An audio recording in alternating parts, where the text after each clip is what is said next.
Where do you find the courage to lead? Is it hidden in the place where you store your passion to succeed? How do you push past fear? Do you simply keep the faith and hope to persevere? Why not stand in that fear, embrace it, turn it into motivation, face it? We need leaders and politicians who are willing to take the leap, to do it while afraid. Enough with the sheep. There's no time to waste. Our communities are dying. A choice needs to be made. There's no denying. Why do we keep waiting for someone else to come save us while we suffer the side effects of leadership hiatus? Who would be more qualified to lead us than one of us? We must unite and reignite for us, by us, all Black everything, Black gluttonous. Who would have more empathy and concern for us than one of us? Hence, we must unify our voices and be thunderous. So we must put fear and self-doubt to the side and just step up. Who said that our leaders and politicians can't descend from our neighborhoods? Step up. Who said for the people, by the people is dead? Step up. To hell with qualifications. Step up. The hell with past infractions. Step up. Nowadays, everyone's a hustler of some sort with an airtight plan to succeed, but no courage to lead. Step up. And where do you find the courage to lead? How do you push past fear? You stand in it, embrace it, turn it into motivation, and face it. Believe me, the best part of waking up is not Folgers in your cup. It's realizing that you have the power to save yourself and your community. All you need to do is realize it and step up. Welcome to Melanated Conversations, our narrative from our perspective. Here on the podcast, we are amplifying the voices of Black women and sharing their powerful stories of transformation. I'm Tyrion. And I'm Yana. Let's start the show.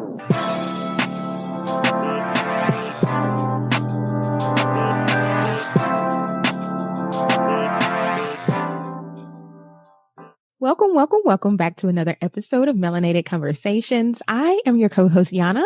And I am your co-host, Tyrion. Yes, welcome back, you guys. We are so excited to bring you another phenomenal being.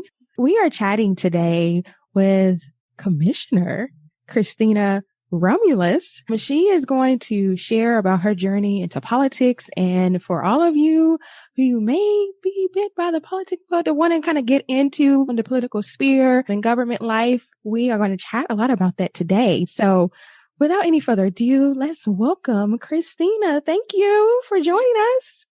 Thank you, ladies, for having me. I'm so excited to be here. Hey, Yana. Hey, Terry. Love this podcast. Love what you guys do. Your conversations are so dope always. So I'm really excited to be here. Thank you for having me. Oh, thank you. We appreciate that. That's like the ultimate compliment. I know. That you want to talk to us. So yes, we're excited to have this chat today. Well, we'd like to kick things off with a game. We always like to play a little game before we start into our chat. So are you open to play a little round with us? See, this is why I knew I was going to have fun coming onto this podcast. Let's do it. Okay. Oh, I like it. Let's go. That's Babe, that's what we like to hear. Yeah, I don't know if you know, but Terry and I are first cousins. So in our family, well, look, but in our family, we like to play. So yes, so you already done captured our heart. So come on, Terry, kickstart us. Throw out the question. I know you got a good one. Play around and don't drop the mic, although it's really just one that thing. But anyway, so I'm going to give you 4 options. We're going to go breakfast round. You have to pick one that has to go forever. Okay. We're foodies. We like food around here. So I'm going to give you some options. Are you ready, Christina? I'm ready. All right. Waffles, cinnamon bun, French toast, or pancakes. Cinnamon bun, bye. It can go. Oh, you said no. Think about it. Why cinnamon bun? I don't Just care much not- for it, but waffles are so diverse. You can have chicken and waffles, pancakes. You can have it with everything. Bacon and pancakes, my favorite Saturday morning breakfast. French toast. Oh, that's my heart right there. So yeah, cinnamon bun, that can go. I have no affinity towards that. I'm good. He said, I'm taking cinnamon bun to the curb. I was like, okay, Yana, what about you? Okay, you said Waffles, pancakes. waffles, cinnamon bun, French toast, or pancake. Oh, why'd you have to throw a food one? I You know my relationship with food. I don't want to let anything go. I'm probably gonna have to go with Cinnabon as well. Dang, that means I'm gonna have to let go of Cinnabon itself, like Forever. forever. What is this? My hips probably thank me for letting them go forever. But yeah, I'm gonna have to roll with Cinnabon. Cinnamon buns? Okay. I guess we're 3-0. Bye, cinnamon bun. That was, yeah, I love waffles. I love pancakes. Yes. French toast is top tier. Cinnamon bun. Yes. Queen. And my thing is, if I'm going to eat a cinnamon bun, I really can only eat a cinnamon bun one way. And it's got to be Exactly. piping hot, ooey gooey, with the, the icing and everything running off the Right, top. and it gotta be that little center because outside Exactly. I don't want it. I don't want it. So, buy cinnamon bun. Okay, that one. Let's play one more round. Can we play one more round? Yeah. Yes. I promise.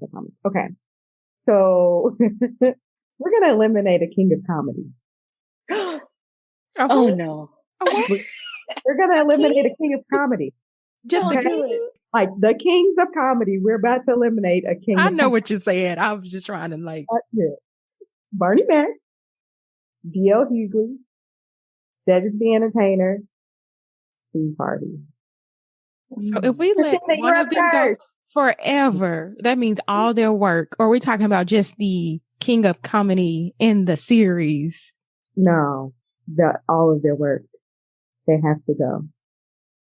Can we go back to the food question?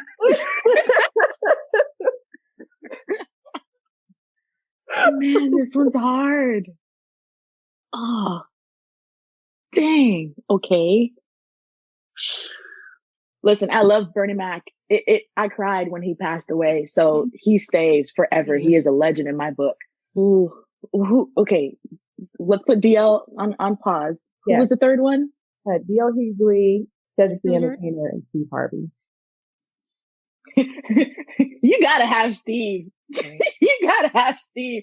Just to make sure, when you have a Miss America pageant, you'll have a good laugh. That is true. You're right about that. Think about all the show, because I'm thinking about all of them in their like sitcoms and everything, like right. Yeah. And who they've, like people they've actually brought on. So that's a hard one. That's hard. I don't know, man. Okay. So if one had to go and I could live without one forever, don't hate me for saying this. I think I would have to let DL let him go. We don't hate you for it. Okay. No, not at all. Again, I'm rolling with Christina on this one, and it wasn't like it's just an easy choice either. Because I even think about because what was the movie that Dio was in? Was it Brothers? No, it wasn't Four Brothers. What was it called? I know what you're talking about. I feel like he was in. He's been in a few movies and sitcoms and different things, and he's had his hand in some things too. So it's like I'm not letting him go just because of No, yeah. But like you said, Bernie is a no brainer. Like he. So yeah, keep it short and sweet. Yeah. It's DL for me too. I'm going to have to agree with y'all. I feel like this is the first time we've ever done a round where everybody agrees on everything. I'm with y'all. Sorry, DL. Love you. Yeah, I'm going to eliminate. I'm going to eliminate him for two reasons. I'm going to eliminate him just based off of comedy. Although I think he's a great comedian and he's put out a lot of great work. Standing next to these guys, he's probably at the bottom for me. Sorry. And then also it was like, if I'm not getting rid of Bernie Mac ever, it's like between Cedric and Steve, well, if I got rid of one of them, I'd have to get rid of the other person. You can't, because on the Steve Harvey show, Cedric the Entertainer was on the Steve Harvey show. So sorry. And Family Feud. Come on. That's yes. That's Family Feud for me. Right. Yeah. Yeah. You're right. So And sorry. you think about the show. Okay. Yeah. Cause I was going to take it I know down a rabbit hole.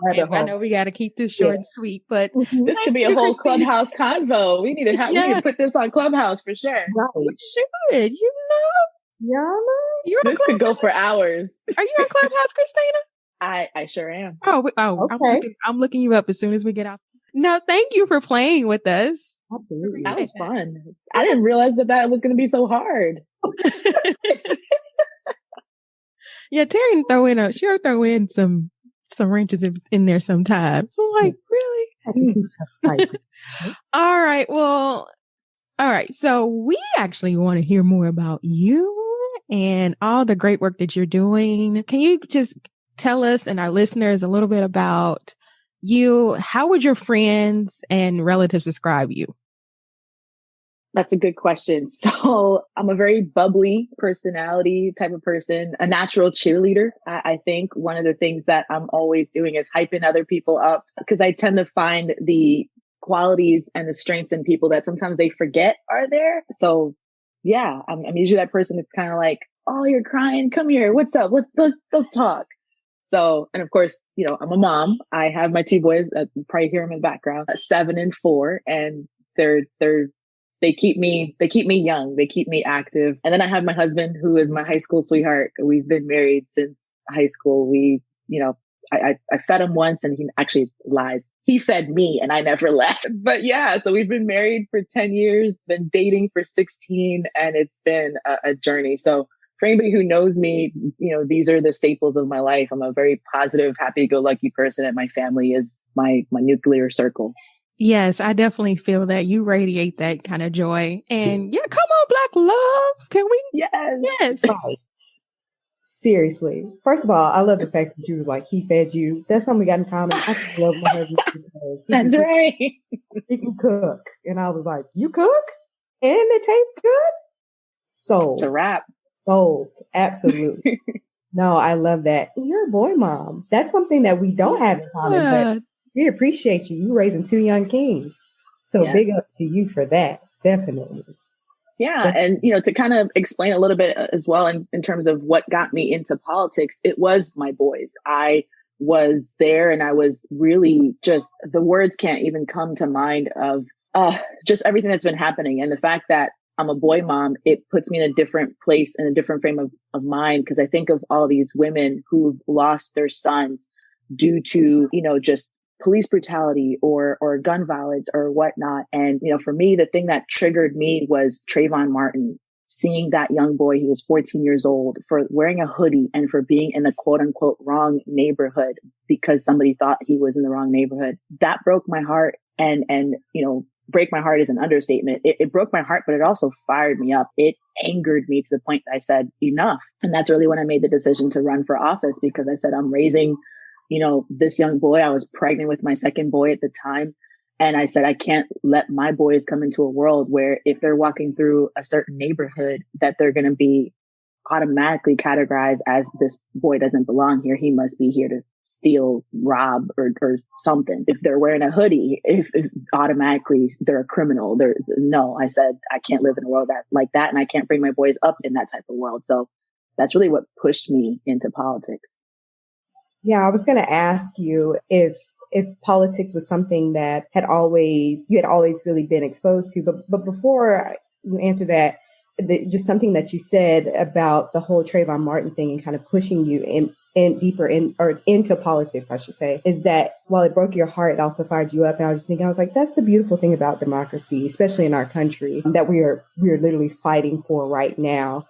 The idea of being able to, like, if we see something that we don't like that's happening within our borders and beyond, but when we see something here that we don't like, that we don't approve of, that we can say, hey, and put ourselves in a position to seek to make change. So I love that, yes, it's heartbreaking, and it does something to all of us, but it also lit a fire under you, like so many of us, seeing the things that have been happening in our country since its inception. But, really when it really becomes extremely personal for you raising sons. So yes. Had politics always been something that was talked about or that you grew up understanding? No, absolutely not. And I came from a very, Christian, just Baptist household. We went to church 5 days a week and twice on Sundays. So politics was just not it, right? I was supposed to be a doctor. I went to I went to grad school, undergrad and grad school, with the intention of going to medical school. And then when I wrapped up my last year of graduate school and I was pregnant with my first son, that's when I really made that decision that I don't want to go down this path anymore. Because one, I didn't want to be in school for 10 more years and go into that much more student loan debt, So I said, let me just reshift. And so I started teaching. I taught at the college, university level for 6 years, and I thoroughly loved and enjoyed that. And while I was doing that, I said, let me just get involved in my community. So I was helping, other campaigns, knocking on doors, really helping people understand their rights and take advantage of those rights and just participate in the democratic process of voting, understanding who they're voting for, what these people do, why they, are here, what's a city commissioner, what's a mayor, what's a state representative, what's a congressperson, what do these people do at the different levels of government. So that was really kind of my thing. I've always kind of taken an educational approach to everything. So it started with that. And then it kind of gravitated towards, well, you should run. You know all these things. You know all these people. You're smart. Why don't you run? And I think as women, we automatically jump to that. Oh, no. I'm just here to be a supportive and help out and whatnot. And I immediately counted myself out. And it took a couple more times of people saying, no, you should run. You're just as smart, if not smarter than these people. You need to put your name in the hat. And so I did. And it wasn't planned at all. I always say, politics fell into my lap. I didn't go looking for politics. It came to me. And I think that's also why my approach to how I govern and how I lead is different, because I come from an educational background. I come from a medical background. I'm not a poli-sci major. I'm not a lawyer.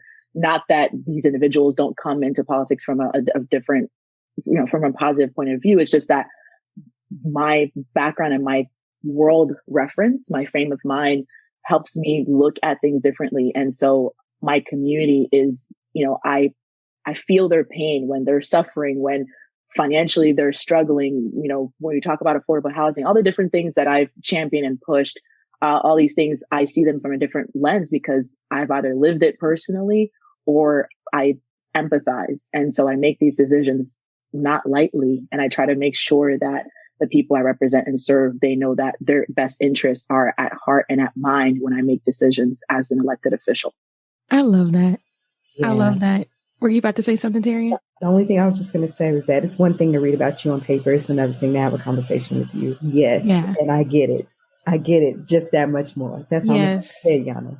Yeah. So you shared kind of like, what sparked the journey and, and getting that spark to run. Can you share a little bit about that experience, that journey actually in running? I know you were pregnant with your second son. You were 27. So all these dynamics. Can you share a little bit about that? Right. And I think the funny part about it is that that's exactly why, because it wasn't planned. That's how I ended up, being pregnant. That's how it just, all those things came together at once. And, one thing I'll say from that experience, and for anybody who's listening, who's considering running for office or who's just looking into maybe going into a different path in their lives, even if it's not politics, the timing will never be right. Right? The timing will never be right. You cannot make everything, all the lights can't be green on your way to work, right? You have to just jump in when the opportunity presents itself, even if you don't feel ready, even if you don't feel qualified, you just got to do it. And so I did. My motto for life is do it afraid. And I did. I did it afraid. I didn't know what I was doing. I didn't know what I was signing up for. I mean, I knew that I wanted to serve my community. I knew that I wanted to lead and be a voice at the table. One, because the commission that I sit on, I was the only woman at the time that was running. I'm still the only woman serving after 5 years. And that's unfortunate. Why? Because the decisions, the laws that are made, they they dictate how we live. They dictate what we're allowed to do, what laws we have to follow and abide by. And so, especially as women, if we don't have a seat at the table, what are we doing, right? We're doing ourselves a disservice. So we have to be more willing to just jump in all of the imperfection and just do it afraid. And so that's what happened. I was pregnant, but I didn't let that stop me. I said, let me do it anyway. And so I ran, and there's a joke that I always tell because it's true. I would knock at certain people's doors and they would open the door, especially if it was a guy.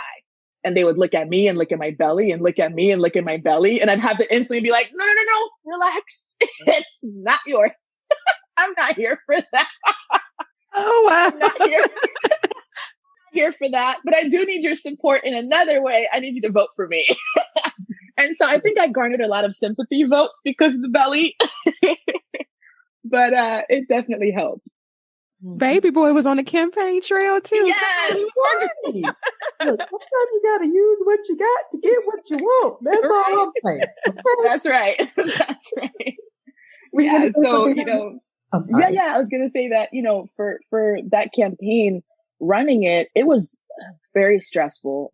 Just being pregnant is already one challenge, but adding a campaign, adding people talking about you, adding your face being put in the front page of the newspaper for things that are lies, just blatant lies, just because people see you as a threat and they want to come at you. It was difficult. And so I learned a lot, and all of that translated itself into how now I lead the organization that I've kicked off, which is Politicom. And it's really to support individuals who want to get into politics, who don't know what they don't know, who are really looking for that support and that training, and who want to make something better of their community. And they don't know if they're the right person, but they feel like, well, who else is going to do it if not me? And so we really just specialize in helping equip and just give these people all the tools that they need to succeed. So when I ran, I, was 27 years old. I was pregnant with my second son. I really had a lot to figure out, but I had good people in my corner, good people who had my back and who just, pushed me up and hyped me up. And I was able to buy their confidence prior to me having it for myself. I wasn't confident. I didn't know if I could do it, but these people were like, you got this, Christina, you're smart enough. And funny enough, once I, ran through the campaign and the election was March 15th. I took the oath of office March 23rd.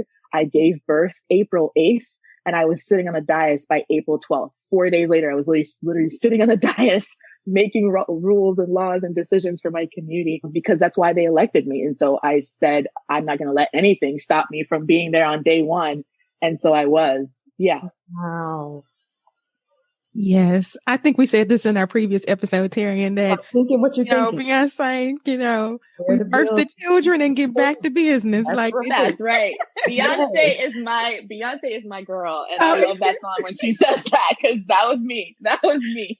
Literally. Oh my goodness. Okay. First of all, you said something that you said you used to kind of fuel you to kind of really step into this political role, was just do it afraid. And I was like, that is literally the definition of courage, right? It's never, people always think courage is being brave and like, you're not afraid and you can just, I know I can do all these things. And it really is pushing past your fear to be able to step into doing something that either others probably counted you out to do, or even a lot of times yourself. Pushing past your own fear. So I love that. Do it afraid. I might get that tattooed on me somewhere. I don't know. Anywho. For sure. Let's talk about Politicom, and which is your organization that you started. You have a personal mission to help 1,000 candidates, win their races within 2021, or I'm not sure the entire duration, but can you tell us a little bit about that and what sparked that particular mission, and how is that going? Definitely. So we officially launched on Inauguration Day, and that was intentional as well, because the fact that we, for the first time, had a Black woman, and let's just claim it and own it and call it what it is. She is a Black woman who is now sitting in the vice president's office and doing the damn thing. I am so proud of that. And I'm so proud of her. And it motivated me to say, okay, from the highest seat in the land to all of the local seats all across the country, city commission, city council, county commission, school board, soil, water, whatever thing you want to get into. You want to run for governor, you want to run for, we need to do a better job of making sure that we not only tell people, especially women, we not only tell them to run, but then we equip them and support them in the process. And so really that's where Politicom specializes in, where we not only teach you. So I have a 6-hour masterclass that I teach where I teach individuals how to run for elected office and win. There's a difference between just running for office, right? There's a strategy to winning. So I teach all of that.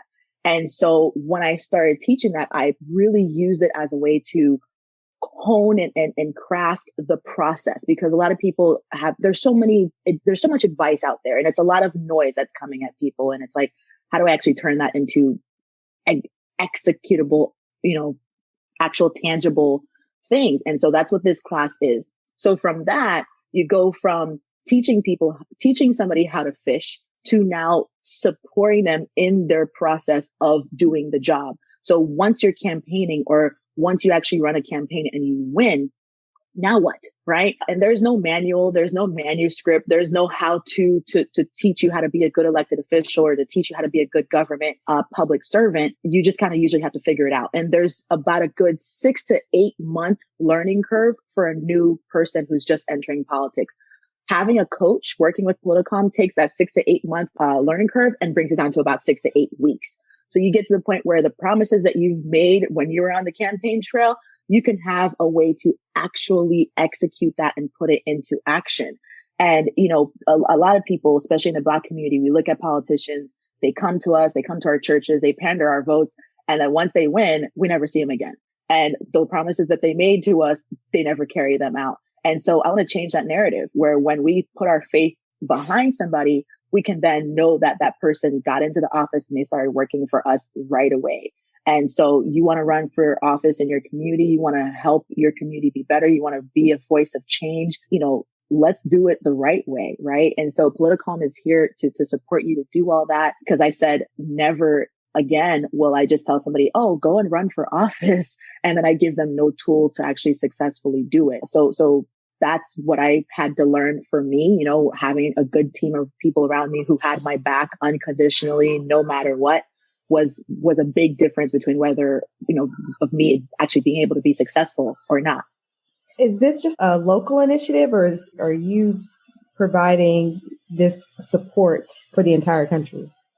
Yeah, this platform is nationwide. We have clients everywhere from New York to California to Florida. We work with you at any branch or level of government that you're interested in. And the beautiful part is that when you're running for office and you get a coach, you'll have a coach who's run for office in that particular area that you're choosing to run in. So if you're running at the municipal or city level, you'll have a municipal or city level coach. If you're running at the county, you'll have a county level coach. If you're running at the state level, you'll have a state level coach. If you're running at the federal level, you'll have a federal level coach. So these individuals have been there. They've done it. They've traversed the landmines. They've made it on through to the other side. And now they're going to help you, walk through that journey and make sure that you don't step on any of the bombs that people, the haters already have lined up and waiting for you. We have to make sure that if we want more people of color, more Black people in office, that we make the road simpler for them to walk across. So that's what we're here for. And I'm just excited. I'm excited to see that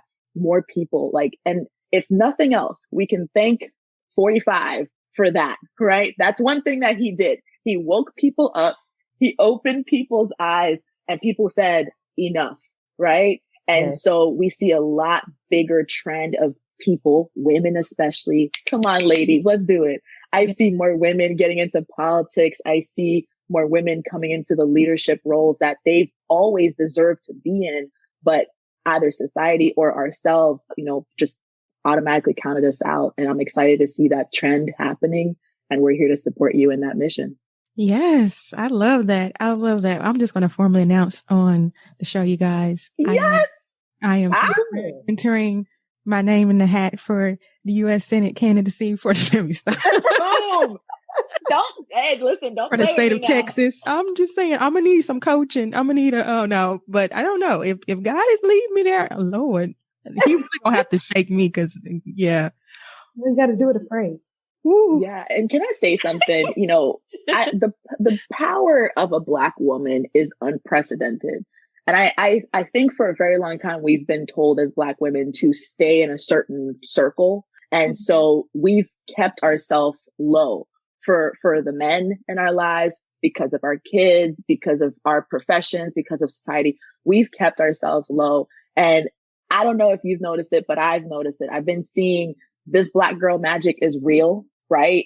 The women who have been stepping up and stepping out. Let's look at these Black women who have just been doing amazing things. Look at Viola Davis. Look at, Cicely Tyson. And unfortunately, we just lost her, God rest her soul, but she was a pioneer since the 70s doing amazing work. And she was a beautiful, brilliant Black woman. Let's look at what happened in Georgia where it was Stacey Abrams. When Black women say enough, be ready. Be ready, because the mic is about to drop and things are about to change. And so for me, that's the thing that motivates me and pushes me. And I know 2021 is going to be an epic year because we're going to see so many Black women stepping up into leadership and saying enough of giving my power to others. I'm going to take the power for myself.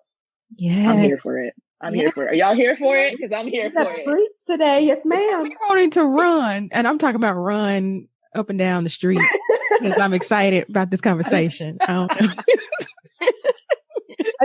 Yeah. She's got jokes. I love it. I just keep seeing the Jill Scott gif where I think she's sitting in a car. And she's like, "That's what I'm talking about." Yes. Yes. Like, Yes. Oh gosh, this is all the things. Okay. Yes. So for those interested in entering into politics, you developed a method called the Future Method. Can you share a little bit about this and how you utilize it? I love how you guys have done your homework on me. I love it. It's beautiful. Again, another reason why Black women deserve to rule the world, because we just are too smart. We're too smart. So when it comes to the Future Method, it is the 6-part masterclass that I teach. And each letter of future stands for a step that you should be taking if you're gearing up to run for office. F, we focus on fundraising. So that is the first class that we target, because I know that usually that's the thing that scares people away from politics. They don't know how to raise money. They're afraid to ask for money. So they're like, I can't do this. I'm out. So if we can help people get over that initial fear. So on day one, when you take this masterclass, you're going to learn the art of fundraising. And you're going to learn how to get over that fear and turn it into a skill. Once you turn fundraising into a skill, it's a wrap. No one can come at you. So fundraising is F. U stands for understand yourself. So we take a deep dive into who you are. We really talk about all of that and how you can rebrand yourself, even with past mistakes. You've had, run-ins with the law. You've had issues with your personal life. Your all your business is out on the street. You can still take that and convert that narrative into why you should be elected to office. I promise you, there's nothing bad that you've done that cannot be rewritten to make you shine in a positive light. So that's what we help you understand yourself. Then we go into T, how you build trust and rapport with your community and with the people who you're going to be asking to vote and support you. We go into the second U, which is understanding your community, who the people are, what the message is that you need to relay that will connect and resonate with the people that you want to support you. R is recruiting help. Who do you need on your team to actually win, right? Whether they're volunteers or whether they're paid. We talk about how to find these people, where to find them, and how to get them on your team to make your team a winning team.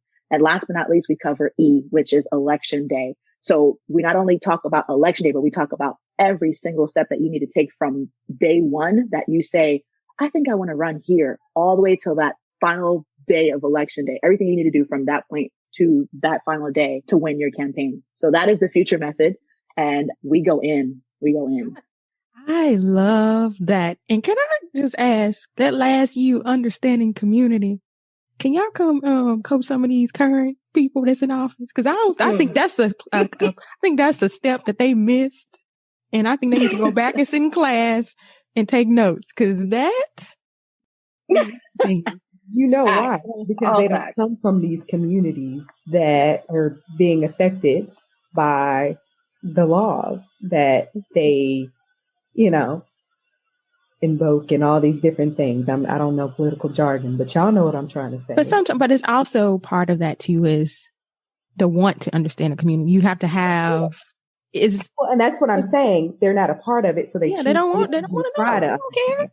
They just want their vote, but they don't want anything for. Okay, sorry. Power. They really want the power. They're after the power. Yes. That's what it is. They're not for you have to, if you're going to run and you're going to ask for these individuals to support you and to vote for you, you have to know what's important to them. And so when we go into understanding your community, it's all about analyzing your community, seeing what the needs, the issues, the problems are, and putting those issues and needs into a solution, right? If you're running for office, the reason you're asking people to vote for you is because you're saying you are the best solution to the problem that's currently happening. And so if you don't even know your community, you don't even know the problems, why should I vote for you? So that is something that, and if we kind of take this topic more broad, that is the power also within the Black and our brown communities that we need to put back in the hands of the people, where when they understand that really they wield the power, not the politicians, not the, police or whoever else is quote unquote wielding that power. When they understand that really they're the ones that wield the power. And if they know how to use that power, they can put or replace anybody into elected office that they want. That's when the game changes. Love that. Let's shift gears just a tiny bit. One thing that Yana and I love about what you're doing at Politicom is that y'all have a team of licensed, trained, and experienced mental health professionals or specialists on your staff, leading the charge to make sure that you're helping these individuals who are entering the political life. Why was it important for your organization to include this dynamic? And why should mental health and politics be something that's openly discussed, especially when we're talking about leaders specifically in our communities and things of that nature?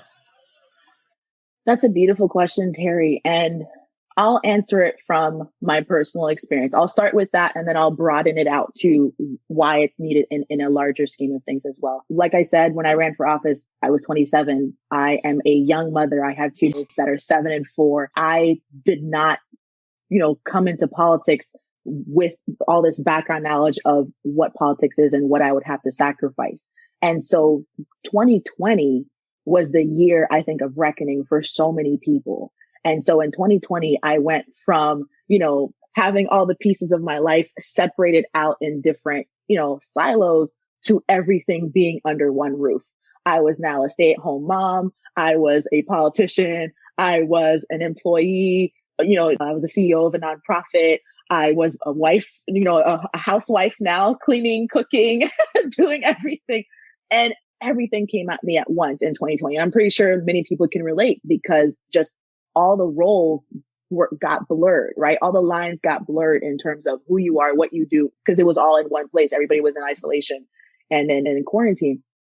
And so my mental health suffered because all of a sudden I was wearing all these hats and all at the same time, and I didn't know how to balance it all. And I was having anxiety and panic attacks and my mental health was, and I didn't even know what was wrong with me. I have a background in medicine and in healthcare. So I thought that at 31 years of age, I must be having a heart attack. When I had my first panic attack, I thought I was having a heart attack. And I'm like, what's wrong with me? Something's wrong with me.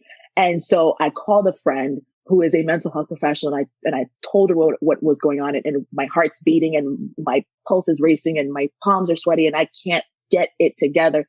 And she helped talk me off the mental ledge that I was on of just feeling like I can't control the chaos around me.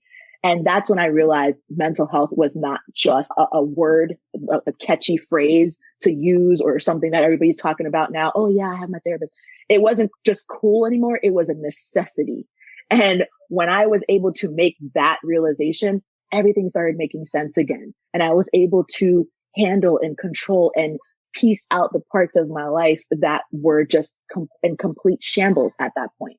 And so when Politicom came to mind and I started really developing the idea, I said, I refuse to build a company that will teach people how to run for office, that will coach and support them as they're in office or in elected positions or in government leadership positions and not include a mental health piece. Why? Because the question that really kind of came to me when I was building this company was the people whose job it is to help everybody, who's there to help them? And when you think about that, question of how much pressure was on these people who are in government last year, the country's suffering, people are losing jobs left and right. Unemployment rate is up through the roof. Education is in shambles. Kids don't have access to the internet. There was so much pressure on people who were in these positions of leadership because they were expected to bring a solution to the problem, right? That's what government is here for. Government is meant to solve the problems of the people, and government failed. I think I can honestly say that. And I think people can agree with me when I say that. The pandemic did not help in terms of, financially being able to help people who lost their job. All the unemployment websites were down. People couldn't find, unemployment resources. Education was suffering. Kids weren't going to school and they were sliding back and unable to get access to the internet to do school virtually. Everything was in shambles, and the government just was like, oops, they didn't have it together. But that also put a lot of pressure on those people who were in government because I can speak for myself. I felt like I was failing. I felt like I was failing the people who would put their trust in me to lead them. And that took a toll on me personally. And so I know it took a toll on so many other people too, who actually are here for the right reasons, who care about their communities. And when they felt like their communities were suffering and dying, especially in the Black community, how many people we lost to COVID, and there was nothing we could do. You can't even attend somebody's funeral after they've passed away because of COVID. It just took a huge mental toll. And I said, I need to create something that will not only help equip, and put people into positions of leadership and power, but to also maintain them while they're there and to not let it take a huge toll where they feel that they can't actually do the job and do it from a place of authenticity and just being real and genuine. So that's where the mental health piece comes into play. And we know that in the world that we live in, it's not easy. And in politics, especially, people forget that you're human and you have a family, you have a life, you have so many things that are on your plate that you're balancing. But when people have problems and you're the commissioner or you're the governor or you're whoever, they're not worried about your problems at the moment. They're worried about their problems. They need you to solve their problems. And it's not their responsibility to know all the things that are going on in your life. You just have to solve their problem. So I said, we need to support these people in a better way. So mental health is a piece that now more people are being willing to talk about and be open about. And I said, we need to bring it into politics and to bring it on a global scale. If we look at just what happened with 45 and how he brought so much chaos to this country and how many people he affected by his inability to lead, he just was a terrible leader. Let's call it what it is. And because of that, right, if we look at the person with the highest seat of land causing a concurrent chaos all throughout the country, not even just the country, the world as a whole. And I said, if we can make better leaders who actually are of sound mind and can make decisions because they care about the people that they're leading, we will have a better society as a whole. So Politicom is on a larger mission. Instead of just, supporting leaders and supporting, those people who are in power, it really is meant to support the smallest person at the bottom of the totem pole. Because if the people who are in leadership have it together and they are okay, that leadership then disseminates down into every single person at every lower branch of power and of leadership that needs that person to be at their best. And if the person who's leading is at their best, everybody else wins. Gosh, that is, wow. I kept seeing a bridge in my head while you were talking. And I was like, people always talk about building bridges. And I was like, Christina, your organization, Politicom, the things that you are that bridge. You are literally that bridge between politics and the people. And I've never seen anything like it ever in my life. I can't even find the words. Yes, I was just going to say, that's everything you said. I was like, that's so beautiful. That's amazing. Yes, all the things. Yes, come on, Black women. Leading the church. I said I wasn't gonna cry today, so I'm not gonna cry today. But I'm about one step away. So, oh gosh, this conversation. So we could use some tears from you this season. It's totally okay. No, I shed my tears last night for Sicily because, Yeah. we weren't expecting that. Oh my gosh,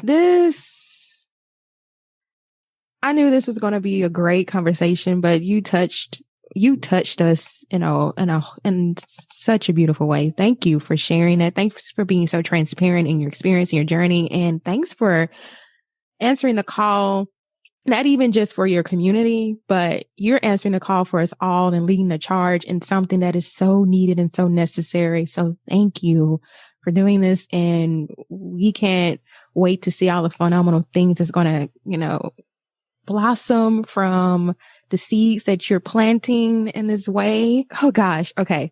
So there's a few more questions though before we wrap. Usually we ask our guests if there is a word that's powering them in the year. If you could name one word that's guiding you in 2021, what would you say that word would be?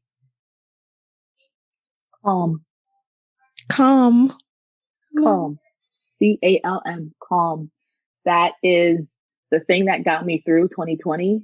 It is the thing that has gotten me through being in elected office and putting myself under a microscope intentionally as I lead my community. It is built into the name of my company, Calm. It's all about calm. And our motto is keep calm. It's just politics, right? We're here to remind people that at the end of the day, this is just a game, and it's all about learning how to play the game. And once you can play the game, then you can use the skills that you've acquired and that you've learned to really turn that game into a positive thing for your community, for your family, and for the future. It is all about just keeping calm and remembering that, you're here for a reason, and don't let the chaos deter you. Don't let the haters bring you down. They're going to be here. We can't get rid of them, but we have a bigger calling and a bigger mission, and staying in that line of thought and that frame of mind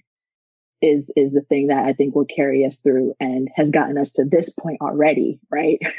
If you've made it through COVID, if you've made it through 45's presidency, you are already an overcomer. And so going forward, it's up from here. That's all I can say. That was a word. That was a word specifically for me. Y'all know I've been struggling with learning to keep calm about stuff. She laughed. So thank you. I love that. Calm. I'm gonna take it and I'm gonna put it up here on this forehead right here. So when I go look in the mirror, I see it. Thank you for that.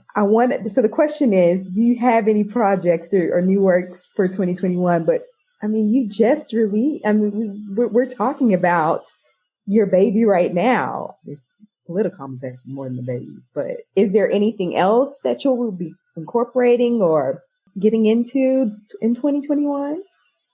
Yeah, for sure. So the company officially launched on Inauguration Day, January 20th, but the phase 2 of the company will be launching in May in honor of Mental Health Awareness Month. That's when the mental health division will officially launch. So it's here now. It's kind of happening low key, but we're going to be doing just a huge launch of lots of partnerships with different organizations, really just publicizing it and promoting this just mindset into making sure that people understand that politics and mental health there's not a divide. It's a one and the same thing. So that's what we're looking forward to in 2021. We are just really pushing individuals who are interested in politics, whether you know that you want to run right now, or it may be just something that's in your head and you're thinking about it later. Sign up for the Future Method course. Visit our website, politicalm.com.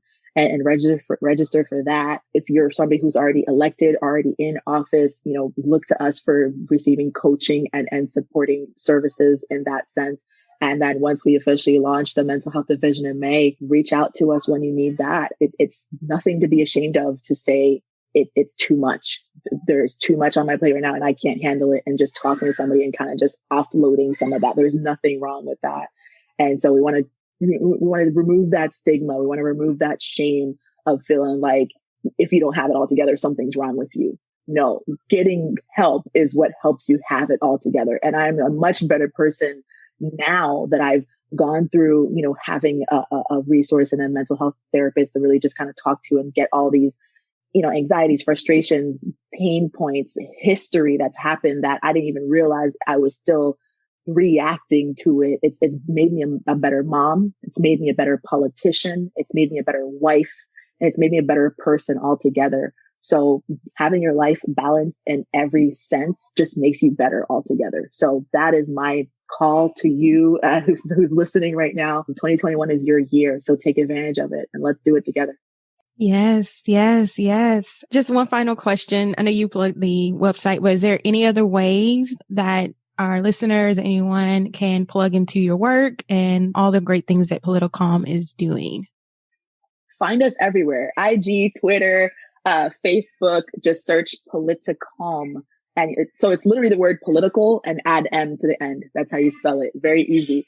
So find us everywhere. We're on Clubhouse. I host the Clubhouse room every Monday at 9 p.m. where we're talking about everything from politics and mental health and everything in between. So check us out there and just connect, right? DM me. I'm always here to support and lend a helping hand. So, my success is not my own. It's through the fact that I've helped so many others. That's why I'm successful. So, let's do it. Let's do it. Let's make 2021 the best year yet. Yes. And that's a dope name, by the way. Politicalm, like that is genius. Can you put on a t-shirt? I don't know if you already have t-shirts, but I want a t-shirt with it. For real. And I need to say, keep calm. It's just politics. Yeah. Come on, merch. Yes.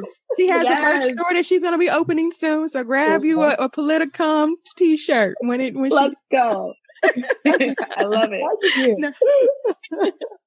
Love it, ladies. Thank you. You are so welcome. Thank you for this. This has definitely been a joy. Gosh, all the things. I wish we could talk more, but I know we have to go. But I'm like looking at the clock. I'm like, we just know that we're tapped in and we'll be talking soon. But yes, thank you so much for joining us and sharing today. We so appreciate you. I don't have anything else. No, I also just want to extend my gratitude and just say thank you so much for joining us today. Thank you for the work that you're doing. We are rooting you on all the way here in Texas, and we will be spreading the good news about Politicalm and Christina Romelus. And oh my gosh, we stand you like you're a superhero. You are a hero. Well, thank you, ladies, and thank you for this platform. And like I said, there's a hidden power that us as Black women that we have that I think we're just getting to the point that we're tapping into it, and there's so much more that's to come. So I'm really grateful that you all have this platform to highlight and really showcase what's happening in the Black community and just how many more of us are changing the narrative from what used to be considered normal for a Black woman and what now can be rebranded and reframed as the new normal. Because, we're constantly reinventing ourselves. And I love it. So thank you for this platform. Thank you for what you guys are doing. I love y'all. Keep it up. And just, y'all are the best. Y'all are the best. Oh, thank you. Yes. Thank you. Thank you. Thank you for that. We appreciate that. And know that we're here to support anyway. So you're always welcome back. I don't know. We didn't have to formally say that, but we're saying it. You're welcome back. Mm-hmm. Well, if there is nothing else, until next time, melanate on that. Thank you for tuning in. Hope you enjoyed our chat today. Keep the conversation going by heading to iTunes to subscribe, rate, and leaving us a review. Have a story of your own to share? Email us at info@melanatedconversations.com or connect with us on social media at Melanated Conversations. Till next time, keep raising your voice.